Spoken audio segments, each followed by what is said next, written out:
Hey, girlfriends, welcome to another episode of Girlfriends and Goals. We're your hosts, Miosha. And Samaria.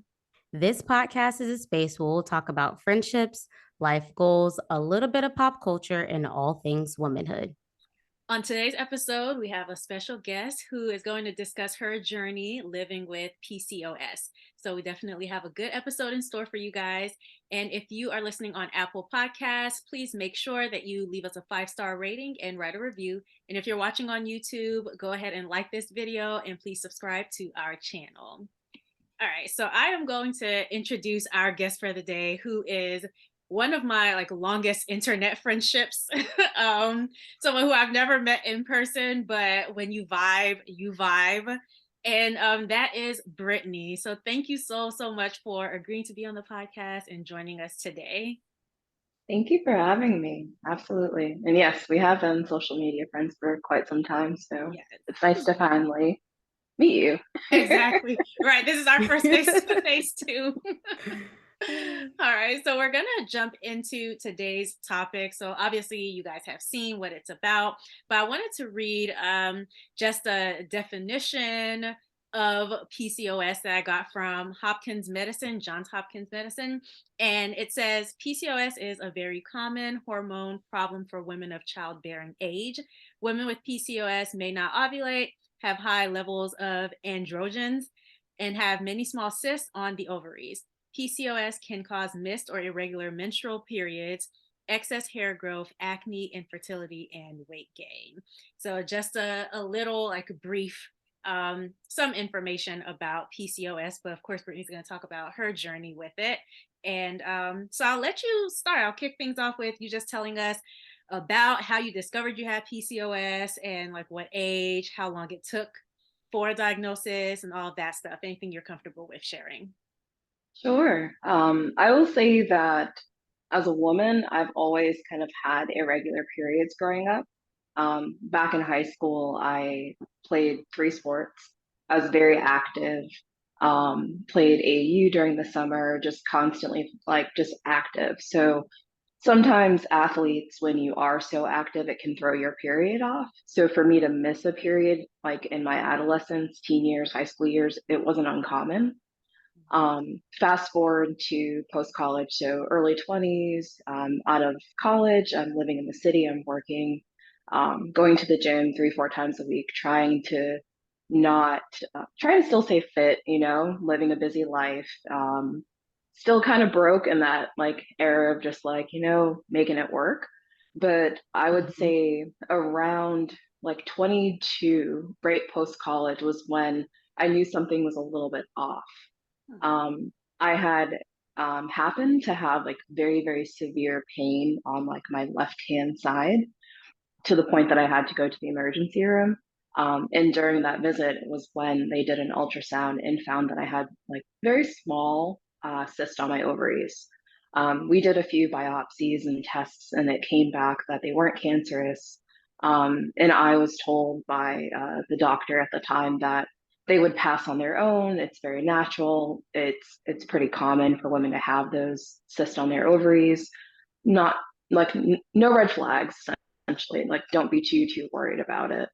Um, Through those years, I would say I definitely was on birth control in college and being in a relationship, trying to be responsible. So just being consistent and having my periods on a regular basis due to the hormonal pill and the birth control. So nothing really changed. And I would say until about 26, I had met my now husband, and I relocated from Boston to Virginia.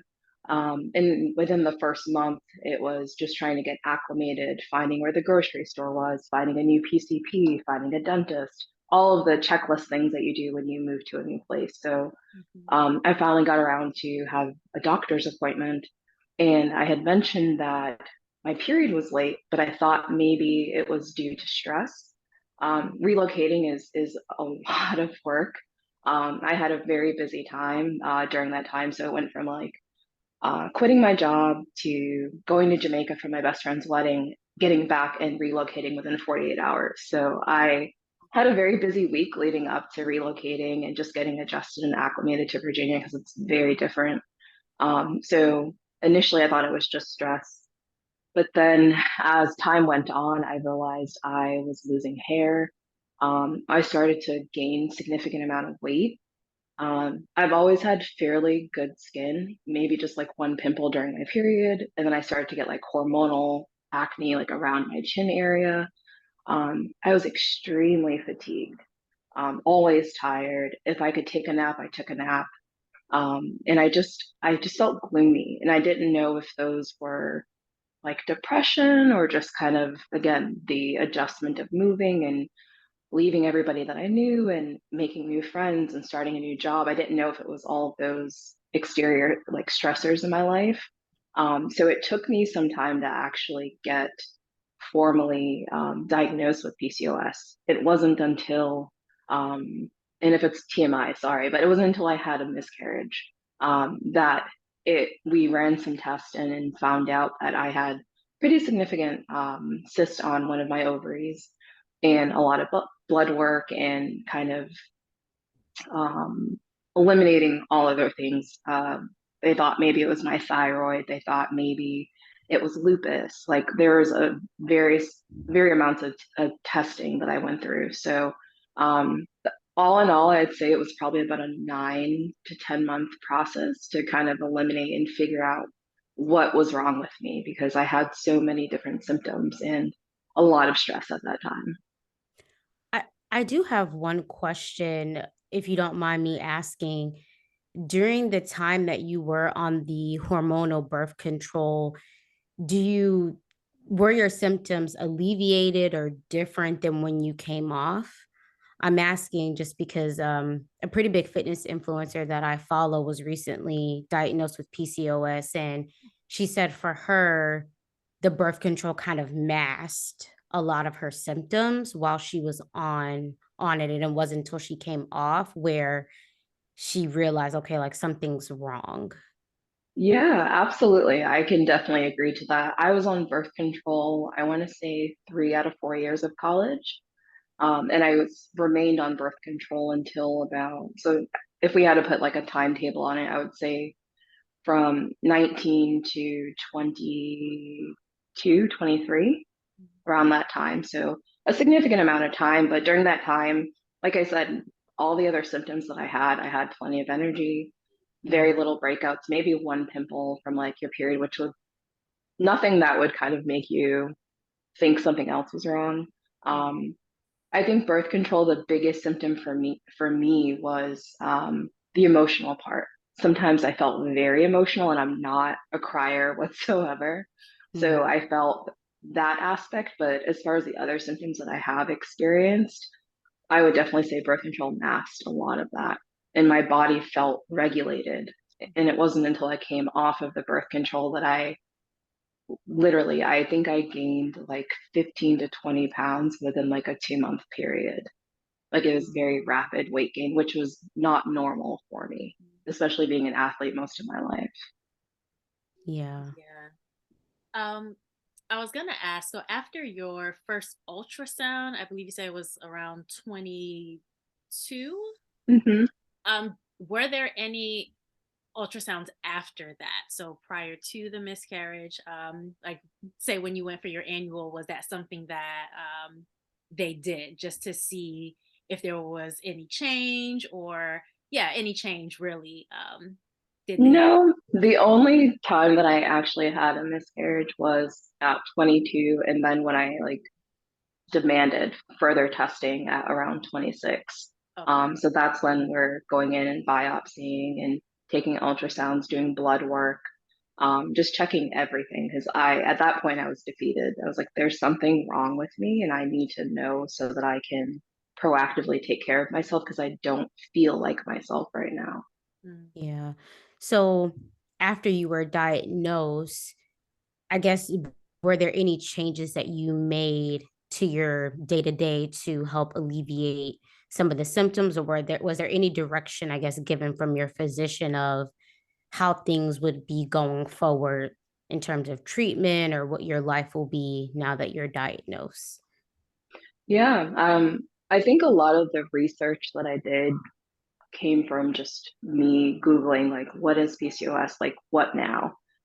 I always heard like women with PCOS won't be able to have children, and that was a huge fear of mine. The weight gain, like just from a self-esteem standpoint, like when you're used to being a certain size and you're used to working out and seeing your results, but it starts to kind of affect you. I would say that I started to I started to definitely get on a workout regimen. Like my husband is his degrees in exercise science. His father and himself, they owned a nutrition store. So I really relied heavily on his knowledge of, okay, what do I take? What supplements can I take? What type of exercise should I be doing? If you can tell, I'm pretty broad shouldered.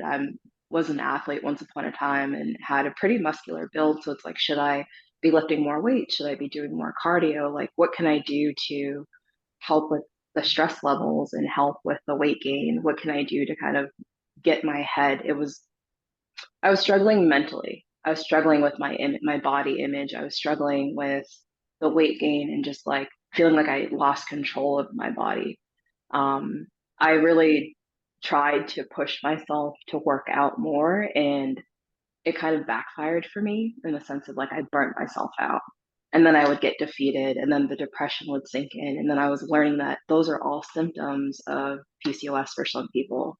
The mental aspect, the body dysmorphia, what you feel when you're gaining weight and clothes don't fit, and certain foods make you feel sick to your stomach, and um, I couldn't eat the food that I enjoyed that I grew up on that was comforting to me.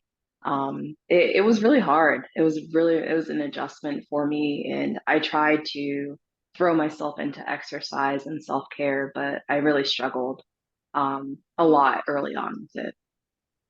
Okay. Yeah, I was gonna talk to you about that because I feel like I remember seeing, I don't know if it was 75, what is that challenge called? 75 hard. 75 hard. Okay, I thought it was you. Yeah, So did I think you completed that? Is that I right? did.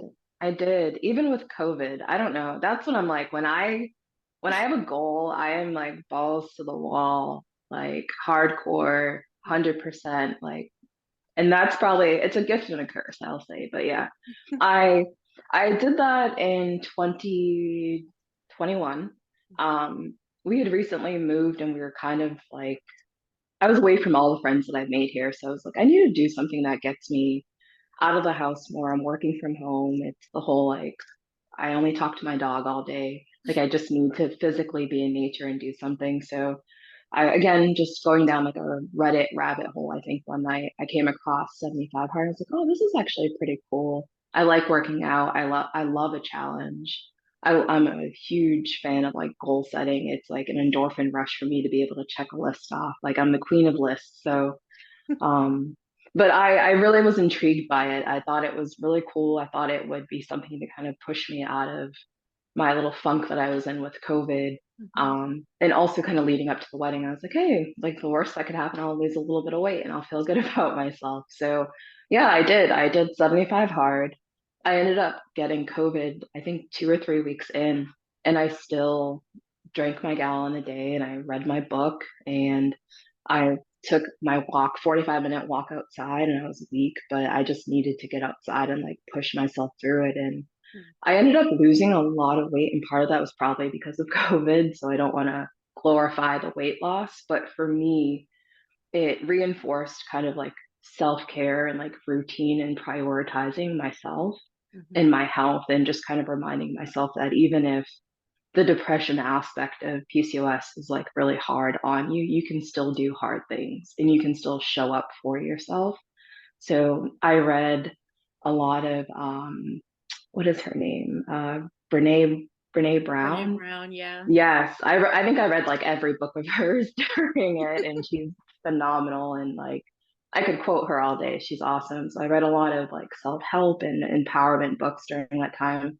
I had a lot of free time having COVID, as you can imagine. So um, I read a ton of books. I changed my diet during that time. I cut out dairy and I cut out white flour. I basically did kind of similar to what I eat now, which is anti-inflammatory. But that was the first time I had really adjusted my diet. I cut out sugar. Like I'm a sugar fiend, so that was really hard. And The funny thing is, I wasn't thinking about PCOS when I did all these things. I was just like, I, it just felt instinctual to kind of like eliminate some of the things that like I love and kind of isolate myself and really like hunker down and do something to prove that discipline to myself. And it's probably the best I've ever felt in my life. It was the hardest thing I ever did. But it's the best I physically had felt in a long time. And I think the lack of sugar, the increase in hydration, I took my vitamins every day. We're talking about 75 days of consistency. It was really, really challenging, but I came out of it and I felt great. My skin was pristine, like absolutely, absolutely clear, like glowing. And physically, I had lost 32 pounds. Wow. Yeah, but part of that's COVID. So I don't want to glorify Yeah. any of that. It's not the healthiest way to go about it. But once I was strong enough to physically like get back in the gym, I was like working out and weight training and things like Mhm. that. But um, it just the discipline, like I said, the aspect of it, it really helped me mentally. Yeah. And for those who don't know, and correct me if I'm wrong, so 75 hard is 75 days where you do two workouts a day, one inside, one outside. You Yes, read at least 10 pages of a book, nonfiction. nonfiction. Okay. There's a major one that I'm A gallon of water. gallon of water You have to take a picture of yourself every day. like every day so you can see it, and that is very um that was probably the most profound thing to see like day I'll never post it, but to see like day day one and like day 75, Yeah. like I just I could see the difference in myself, my confidence, I'll say. And I think the last one is maybe weigh yourself. I can't remember all of them at this Okay. point, but it's a list of things to do. But if you mess up at any point in time, or like there were times it was like 11:59 and I'm jumping out of bed to go take a picture, like it's like I can't mess up. You have to start over. So that's the whole basis of it. And like I had read Reddit threads of people who are like, this is my fourth time doing it over, and I'm like, listen, I got one shot. I don't got time to like I'm not do starting this this over. over. I was like, I am starting March 1st, and by I think it was May 15th, this is it. Oh, alcohol. No alcohol is the other one that I forgot. So giving up alcohol. So yeah, I remember at the end I was like, I need a margarita. Thank you very much. I think that's the first thing I had was a margarita at the end of it. But Wow. yeah, Wow. You mentioned that you experienced a bit of burnout. Is that in reference to the 75 hard and you committing to that process, or was the burnout you were referencing something else? no, girl. The burnout was I was tired of my negative self-talk. I really struggled with my body image. I would say of the symptoms that I experienced, weight gain was probably the number one.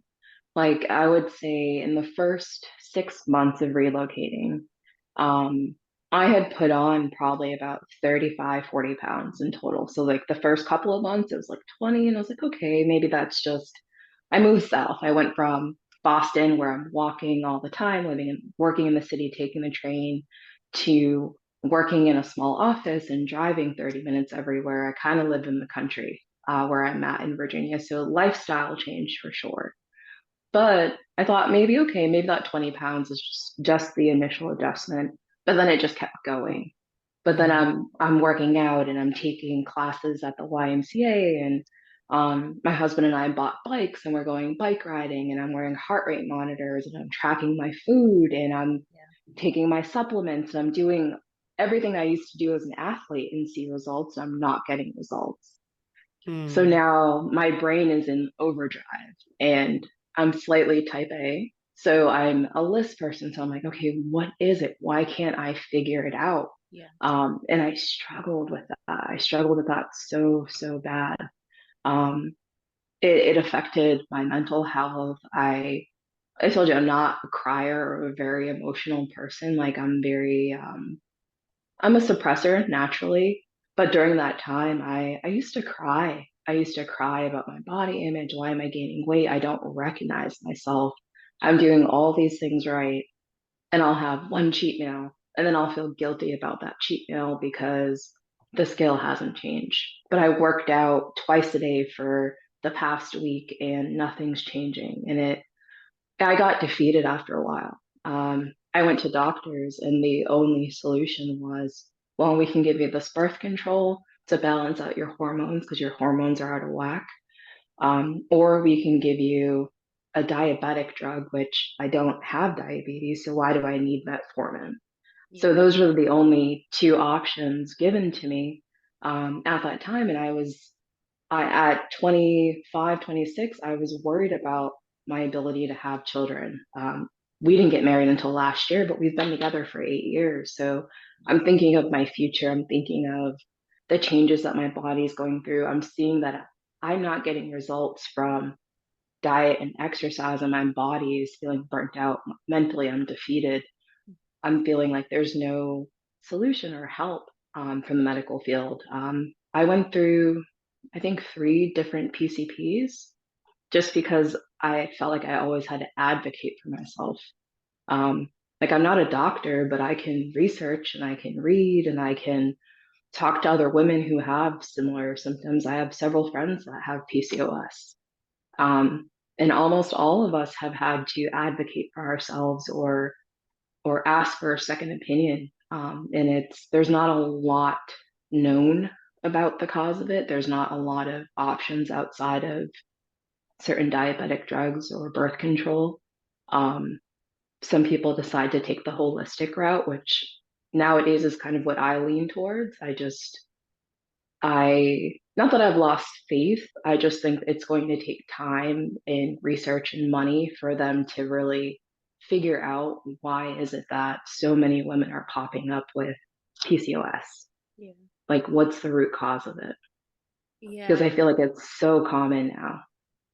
It really is. So you were the first person who I heard talk about it actually.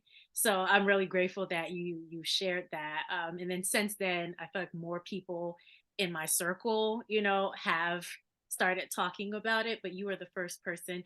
Can you talk about like the frustrations that came from going to different primary care physicians?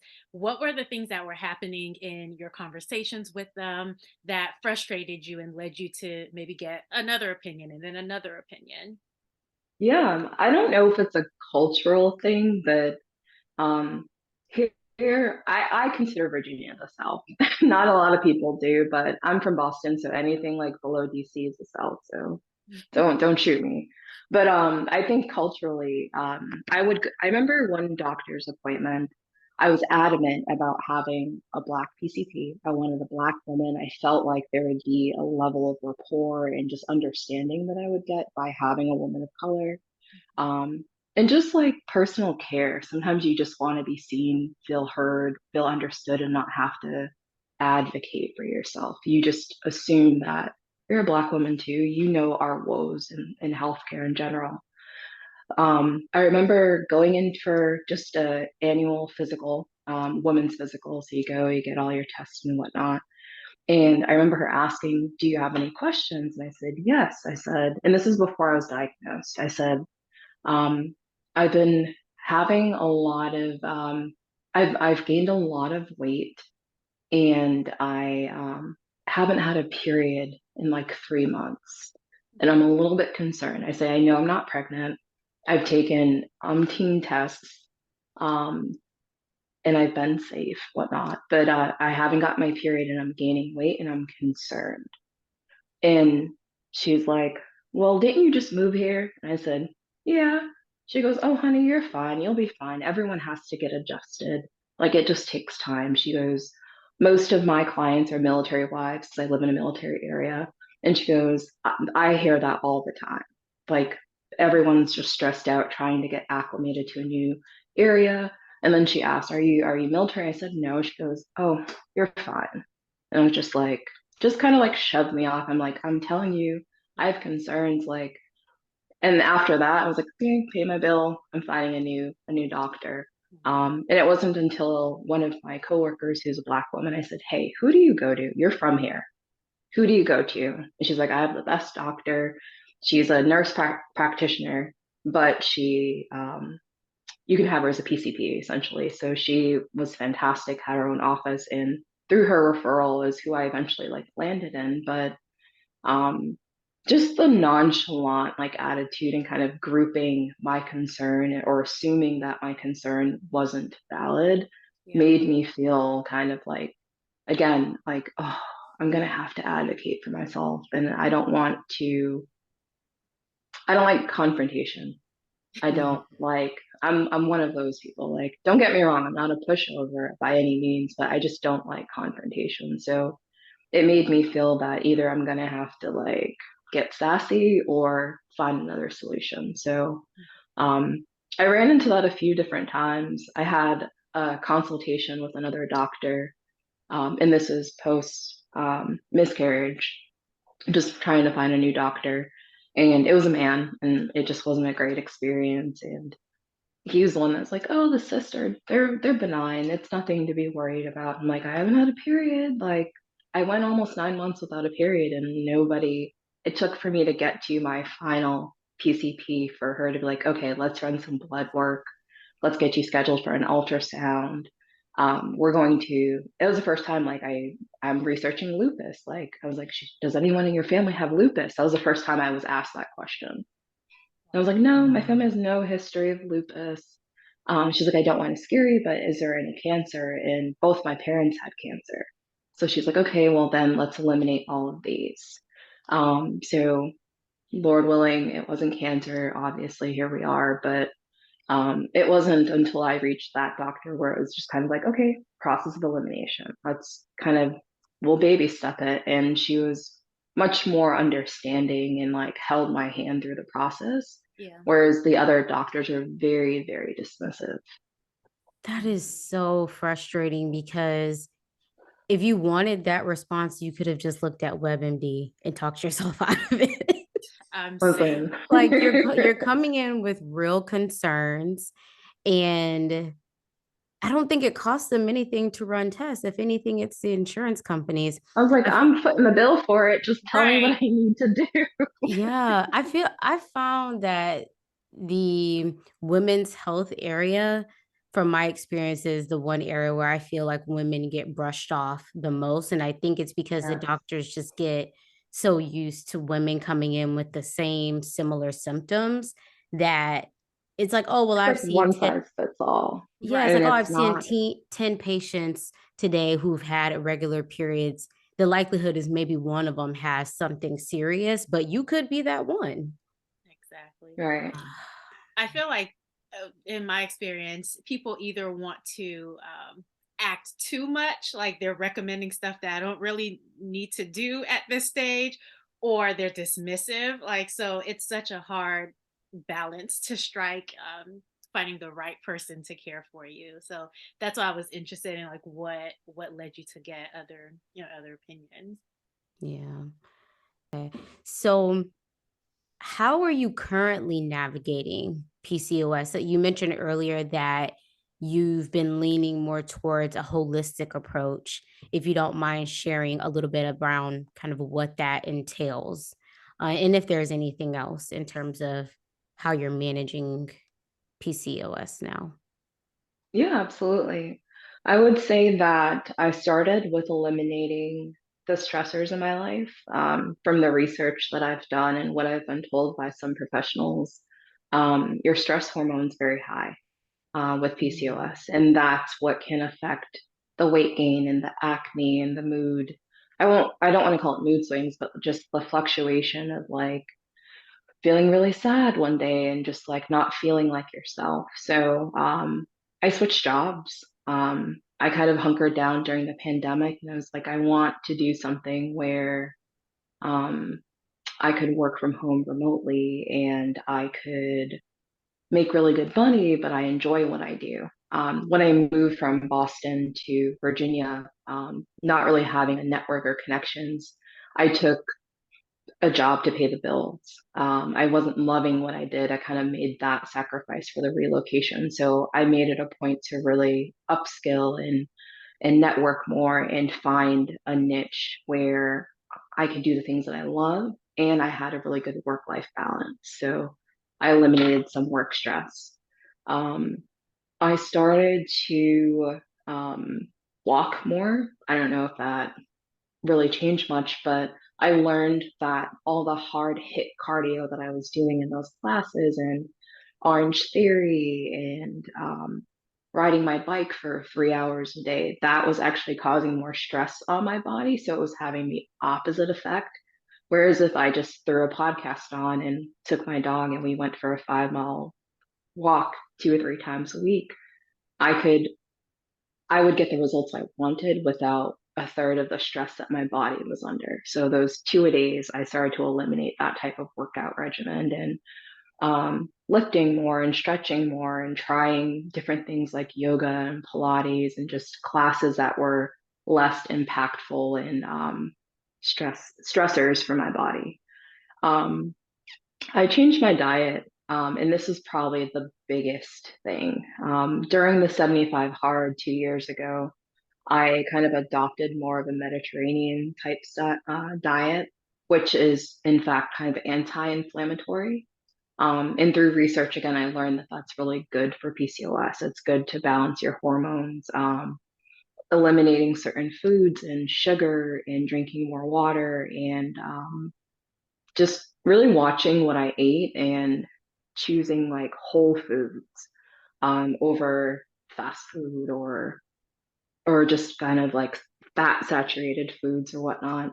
Um, we started cooking more. My husband has taken up cooking, which I love because I don't do all the cooking anymore. So every Sunday we kind of have our little ritual where we'll go to Trader Joe's and Whole Foods, and I'd say about 90% of the food in our house is organic. So making sure that we're eating whole foods and um, there's more vegetables on my plate than anything, and just kind of being intentful about what we're putting into our bodies, what we're drinking. I don't really drink alcohol as much anymore. I really haven't. Like through the pandemic, I've definitely eliminated that. All the added sugar. I love sugar. I love chocolate. I love candy, sweets, desserts. Like I will eat a whole cake if you let me. Like I love sugar, but I've had to kind of dial it back, and I've noticed a difference. I've lost weight because of it. My skin, my acne that I've had here has cleared up. My skin looks better. I'm sleeping better, which is, I didn't expect that, but I'm sleeping so much better. I just making those types of changes, like reducing stress, eating better, doing more intentional type of workouts have definitely made a difference. It's helped my mood because it keeps me active. Um, Food wise, I definitely feel better. My body, if that makes sense, my body feels better. Like the food doesn't make me feel sluggish. I feel energized. But yeah, just making those small changes have definitely helped. But I still wish that there was more that the medical community could do. I'm always researching like what supplements I can take. The cabinet behind us is like our supplement cabinet. It's like filled to the ceiling of like every like vitamin D, magnesium, zinc, everything you can think of that's supposed to be good for PCOS and fertility and things like that. I've looked it up and I have it.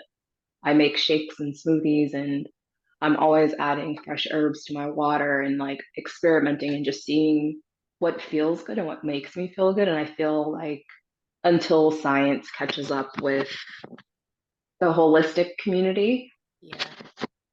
um, yeah, until science catches up with the holistic community, I think that's kind of the new wave right now is eat as organically as you can Mhm. and just take care of your body. Yeah.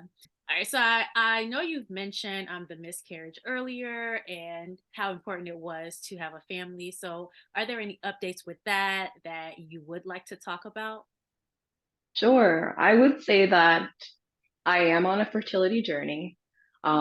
We were recently married in October, so I feel like everyone's like just waiting.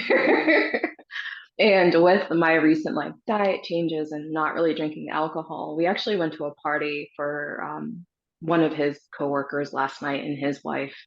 who recently graduated with her master's. So they had a little house party. And of course, everyone's drinking and like eating like wings and dip and stuff. And I walk in with like my chickpea bag of chips and my like sparkling water and stuff. And everyone's like looking like, I'm like, I'm not pregnant. It's okay. I don't drink anymore.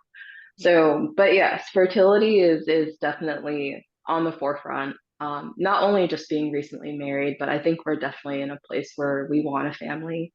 My husband and I have been together for 8 years. We have unfortunately experienced a miscarriage very early on in our relationship, but I think at the time we weren't ready. We were very young. We were very broke. um, I didn't have the maturity level I think that I have now. I'm very transparent. I'll be 33 this year, so I think my biological clock was like, okay, girl, like let's figure this out. So I think with PCOS, it almost forces you to have a very honest conversation with your spouse and with yourself and your spouse, because there is that what if in the back of your head, like what if I am that percentage that unfortunately does suffer from infertility? What if we're not able to have kids? Are we okay with adopting? Are we okay with just being like the cool aunt and uncle? We each have siblings that have multiple children. His brother has two. I have a sister that has three. So it's like we do get our fill in being around children. And my husband's a coach at a high school and he works at a high school. So I'm constantly involved in the booster clubs and going to games. I went to a national track meet this weekend. Like I'm always around. There are kids at the end of the day. So I'm very much involved in it. So I think we've had hard conversations around it. Is will we feel fulfilled in this lifetime if we're unable to have kids? And I don't think we would have gotten married and been where we're at had we not had those conversations. And the answer is yes. I think a lot of there's a lot of ways to be maternal. There's a lot of ways to be paternal. It doesn't necessarily have to be um, from you. You can show up in a lot of ways for children and for the children in your life, or you can adopt, or you can foster. Um, there's a lot of options, and I think 32-year-old me can say that very maturely and very confidently, but 26-year-old me who was took 9 months to get diagnosed and felt very insecure. Like I don't think I ever saw myself being okay with not being a mom. Um, but with all that said, we're very cognizant of the I guess the biological clock, if you will. Being in our early 30s, both of us, and making sure that if we are going to try and put our best foot forward, we're very intentional about what we're eating, how we're treating our bodies, how often we're going to the doctors, having those tougher conversations, looking at putting all the options on the table. And if it gets to that point, then I think we're prepared. Um, but we're very much in that cycle of trying. Okay. So, do you have any resources that you feel comfortable with sharing that you think anyone in our audience who's either going through PCOS or potentially, or they just want to learn more, any resources could be a book, IG page, TikTok, anything you feel like has helped you along your journey so far?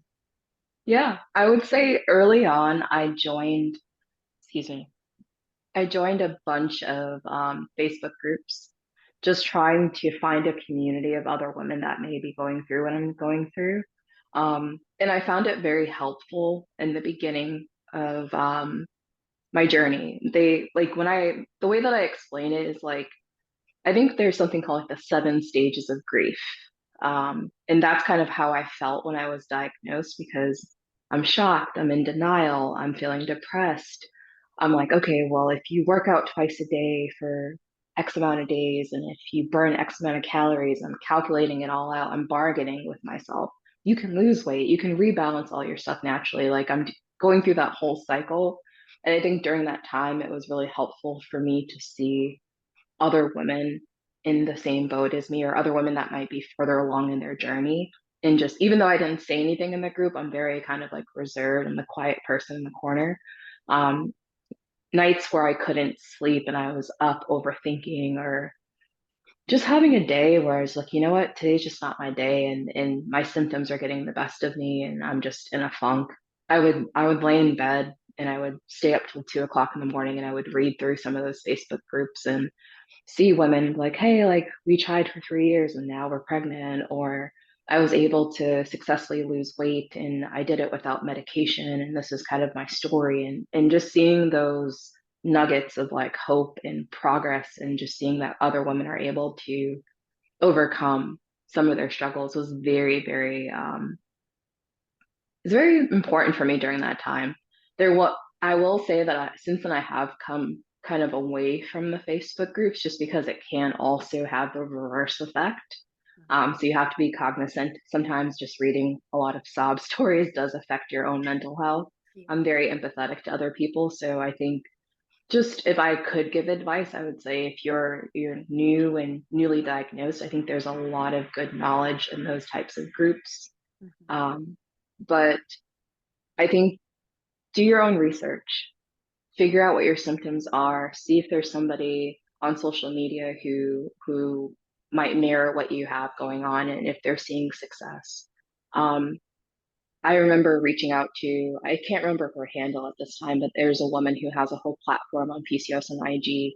And this is early on, and just asking questions, and she answered me right away. And she has a huge platform talking hundreds of thousands of followers. So I didn't expect to get a response, but I think it's such a, I think due to the lack of um, support in the medical field of what's going on, um, the lack of research right now, especially for it, I think it's very community based is where you'll find the most support um, for PCOS right now. And I'm hoping that that changes. I'm really hoping that that changes, because it can feel lonely when there's something wrong with you and no one else can relate. It can feel very lonely. Yeah. This Yeah. is the last thing, but I just appreciated that you said, okay, know your own symptoms. Because if I'm remembering correctly, when I read what I found online, it said excessive hair growth, but you experienced hair loss. Is that what I'm remembering correctly? Yes. Okay. Wow. Yes. Okay. I'm not a hairy person, like at all. Like I have no hair on my arms. Like if I might shave my legs once a month. Like it's weird to say that because I know people who shave like every day. Like I'm not a naturally hairy person. But early on, I noticed that I think when I first moved, I had a weave in my hair. And then of course you're like, I need a hairstylist, let me take it down. And I noticed like as I'm washing my hair and I'm working out, like just clumps of hair coming out, which is why initially they thought maybe lupus. Um, Mhm. so I was like, oh, like what's going on? My hair was thinning, and like I feel like my hair texture kind of changed a little. And eventually I started taking vitamins and stuff, and that definitely helped. I think I definitely had a vitamin deficiency. But no, I never experienced like some women have on top of the hormonal acne that happens here, they also get like hair, and like some women have to get this whole area waxed. I have a friend that's one of her biggest symptoms is the excessive hair growth. And I think it just depends on how your body reacts. And that's another thing too. And I think that's why a lot of women go misdiagnosed or undiagnosed, is because what symptoms I have, you may not have. So there's a lot of symptoms to be on the lookout for. But I think if you are a little bit intuitive and kind of know something's off with your body, then you should absolutely speak up and see if it is something. Um, but yeah, I luckily I don't have that issue, but I had the weight, had the moodiness slash depression. I had the hair loss, um, the missed periods, terrible periods when I did get a period, the cyst on my ovaries. There's a lot. There's a lot on my end, but yes, hair loss is a big one for people, but not me. Or hair, I'm sorry. the hairiness, the hair growth. Yeah. Mhm. No. Well, I am so appreciative that you took the time to speak with us on this. I know we have one more segment to get into, but I didn't want to go into that without thanking you because Absolutely. I appreciate you've educated me. Like I Mhm. feel like I've been, we're not friends in real life, but you get attached to your social media friends. So, you Absolutely. know, My um, husband thinks I'm crazy, by the way. He's like, how do you have these friends? I'm like, I you know. know, I've been on How do social you not media have like these half friends? my life at this point. So it's like, Right. Mhm. I'm watching Yeah. people grow up. Literally, I was telling Yeah. my brother, I'm like, oh, our friend Brittany is gonna be on the podcast, and he's like, from all those years ago, yeah, Yeah. actually, It's so funny. That's yeah. hilarious. All right, let's get into our final segment, which is called Girl What's Good, where we talk about something we've been loving. Can be a movie, a show, a brand, anything that we've been loving. So, Brittany, what's been good with you? What's been good? Um, I'm kind of a hermit these days, but for good reason. I'm clearly focused on other things in my life, but music has been my like thing right now. I've been kind of going down a nostalgia path, but I've also really liked some of the new artists that have come out. I'm kind of embarrassed to say because I'm definitely a little too old probably to be listening to this artist, but I really like her. I like her vibe. I think she's cute. I think she reminds me of what the it girls were like when I was in high school. Um, I would say my thing right now is Ice Spice. Don't judge me. Okay. No No judgment judgment. at all. I just really like her. I think she's so cute. I love her vibe. Her voice is like actually soothing. I think it's a good change from some of like the rap that we get. Hmm. And I think she's unique. I think she's having fun. I think she's Yes. very empowered. It's good to see young women just kind of embracing their sexiness, embracing their vibe, and just having fun. And when I hear her music, it makes me happy. So Yeah. Okay. It is fun music, and her and even like some of the other like newer rap girls, I'm like, they better do the thing. yes, But where was this when we were in high school? Like seriously, I like this wave of female rappers. I enjoy it. I love music, but I definitely love like all this women empower. Like I don't know if we can cuss, but like talk your shit. Like I yeah. love that. I love that about women. So yeah, I think Ice Spice is kind of my new it thing. Okay. Okay. All right. Yosha, do you want to go next? No, you can go. So mine is a movie, of course. I either do TV shows or movies. Actually, now that I say it's a movie, I also have a TV show. But Luther, the Fallen Son, it's with Mm, Idris Elba. It's on Netflix, and so I watched that. It's a little like dark and heavy, so Mm. don't think you're gonna get your mood uplifted watching this. Like it's a cop show. People are doing very dangerous and harmful things, so just beware. So there's that. But I'm also going to shout out Unprisoned, which is Kerry Washington yes, I a just started show. watching that. Yes, on Hulu. Thumbs Now up on that that. I enjoy. So yeah, those are my two. I couldn't pick just one. Okay. All right. Well, I feel like, did I do a podcast the last time? I can't remember. It's been a few weeks since we've done this segment, but what's been good with me is this podcast called Rabia and Ellen Solve the Case. If you've been listening, you all know that I love most things true crime that aren't too heavy and deep, but this one has an interesting spin on it in that it's more of a talk show style where they bring on celebrity guests to discuss their favorite or most interesting true crime case. And the last, I don't think it was the last one, the last two before the one that just came out was the assassination of Martin Luther King and Malcolm X. And what I love about it is that it's one talk show style, but I like how they dive into cases that aren't just new, and I'm learning things that I had no clue. Like I thought I knew about the assassination of Malcolm X and I know nothing. But yeah, so Robbie and Ellen solved the case and you can find it on most major podcast platforms. All right. Thank you guys so much for tuning into this episode of the Girlfriends and Goals podcast. Make sure you follow us on Instagram at Girlfriends and Goals podcast. And if you haven't subscribed already, please go ahead and do that now. Don't forget to rate, review, and share. Until next time, bye. Bye.